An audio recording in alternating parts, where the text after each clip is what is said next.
Servicio Divino de Palabra, domingo 14 de agosto de 2022, Obispo Boggio.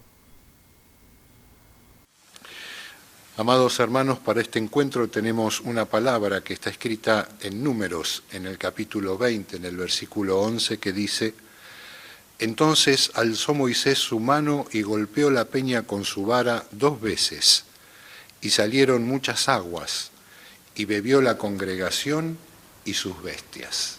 Hasta aquí. Amadas hermanas, hermanos en el Señor, en primer lugar, junto al anciano de distrito, queremos darles a todos una muy cordial bienvenida. Con mucha alegría, permítanme colocar en vuestro corazón los cariñosos saludos de parte del apóstol de distrito, de los apóstoles, los obispos, almas y siervos de las comunidades visitadas para cada uno de ustedes. Hermanos míos, el texto que hemos leído es una parte de lo que, como seguramente todos habrán escuchado alguna vez, tuvo que pasar el pueblo israelita mientras peregrinaba por el desierto. En un momento dado se quedaron sin agua. Podemos imaginarnos la desesperación de ese pueblo, porque sin agua era obvio que nadie iba a poder sobrevivir, ni las personas ni los animales que necesitaban para la travesía. Solo un milagro podría llegar a salvarlos, y ese milagro aconteció.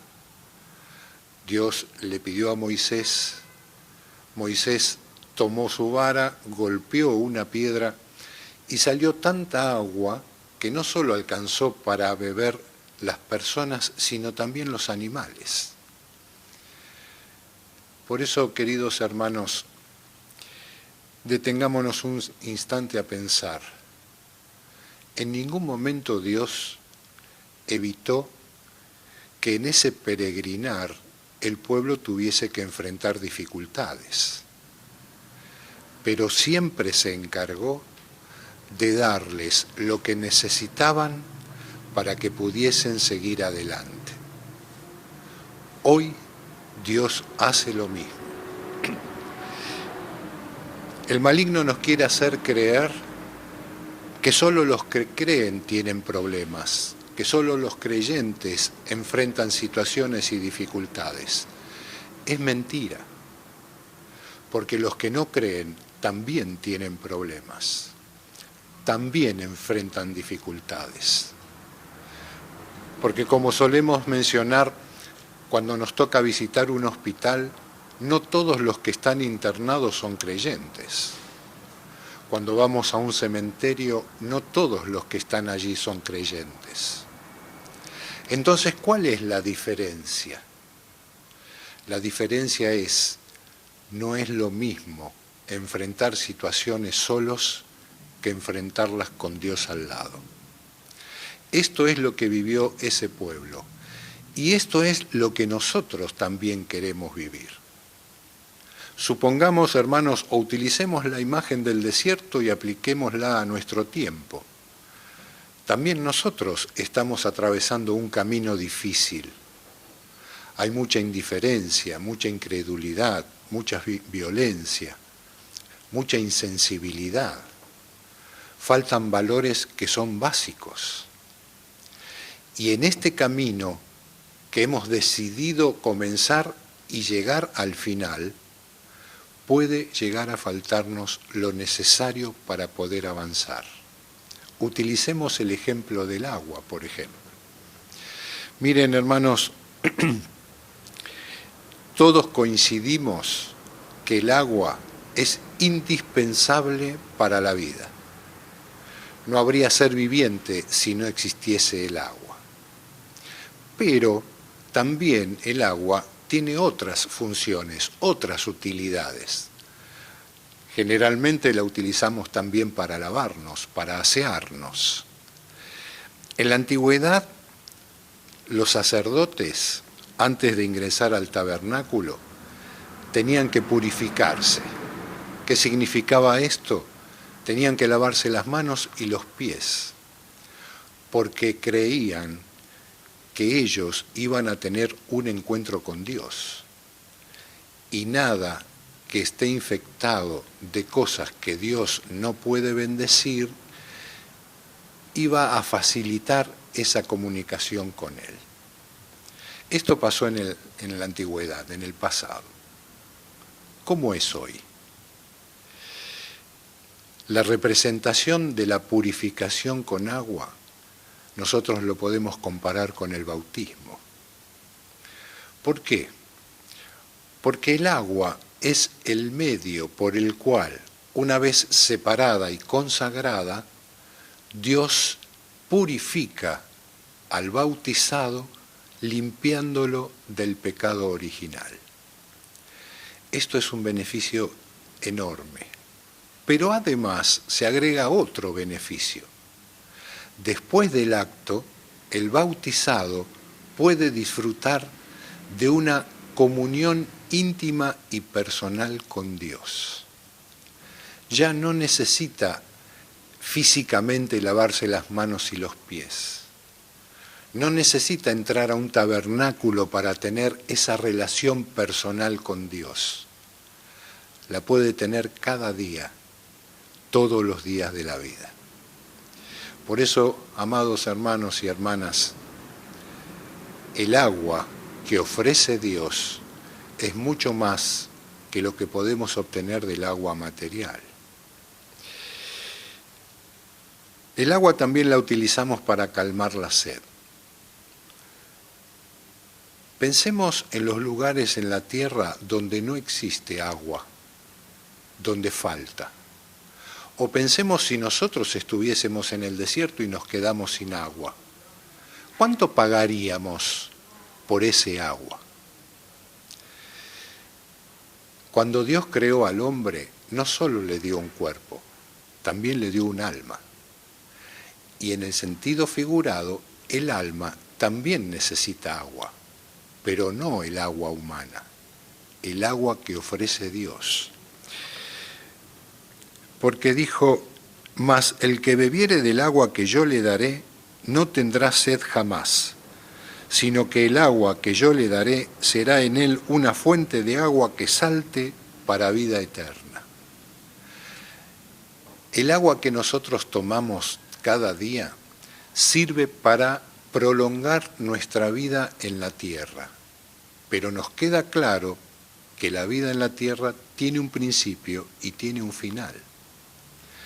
El agua que nos ofrece Dios para nuestra alma es para vida eterna, no es para un tiempo limitado, es para disfrutar la comunión con Él en su gloria para siempre. Por lo tanto, ese agua, ¿cuánto vale para aquel que cree y que sigue al Señor? Dice, el que tiene sed, venga, y el que quiera, tome del agua de la vida gratuitamente.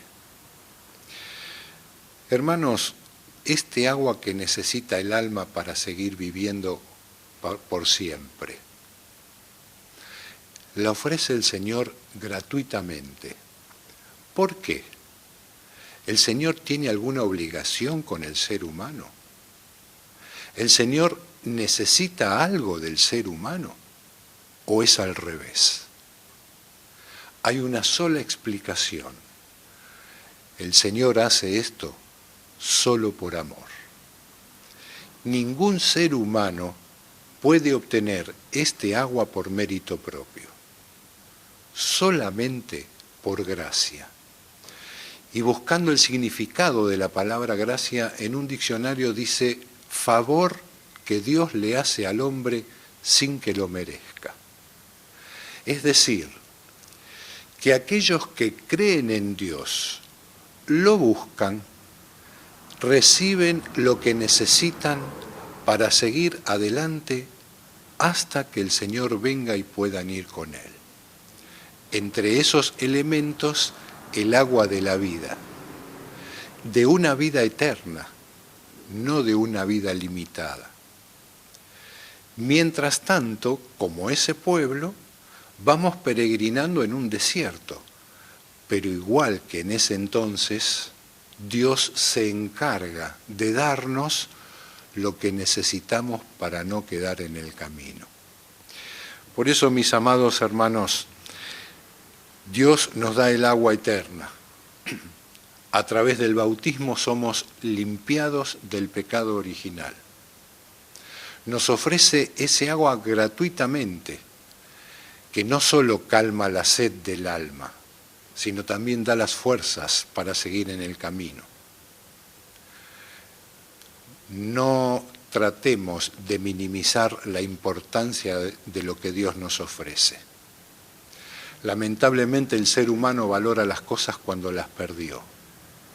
No perdamos esta gracia, utilicémosla, porque no tenemos motivos para rechazar lo que el Señor nos está ofreciendo.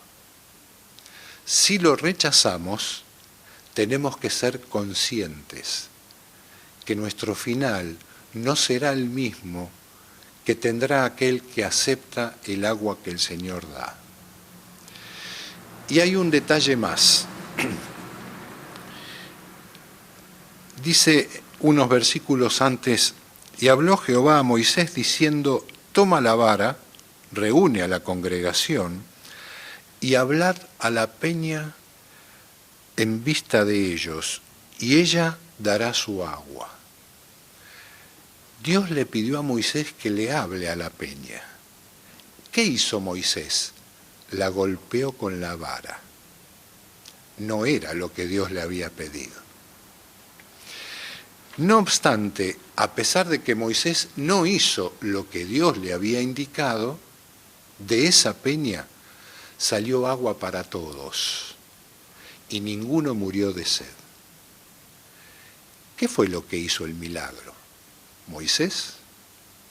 ¿La vara? ¿O Dios?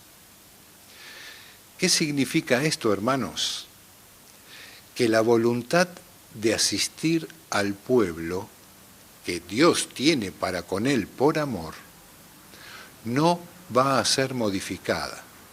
Aunque al hombre no le guste, aunque el hombre no lo entienda, aunque al hombre no le convenga, o aunque el hombre haga lo que Dios no le pidió. La voluntad de Dios se va a cumplir igual, porque ama a los que lo aman. ¿Todo esto para qué? Para que entendamos, hermanos y hermanas, que siempre conviene hacer lo que Dios nos pide, aunque no siempre lo entendamos, porque Dios bendice la obediencia, no la razón. Después ustedes pueden leer lo que pasó con Moisés. Nosotros decidimos qué hacer con el agua que Dios ofrece. Dios nunca obligó, no obliga ni va a obligar a nadie a creer en Él y menos a amarlo. Él ofrece y como toda oferta, nosotros tenemos que ir a buscarla. Pero tengamos en cuenta, no es el mismo resultado para quienes aceptan el agua que ofrece el Señor que aquellos que rechazan ese agua. Por lo tanto, hoy, como en cada servicio divino, nos toca tomar una decisión. Pidámosle a Dios sabiduría para tomar la decisión correcta. Amén.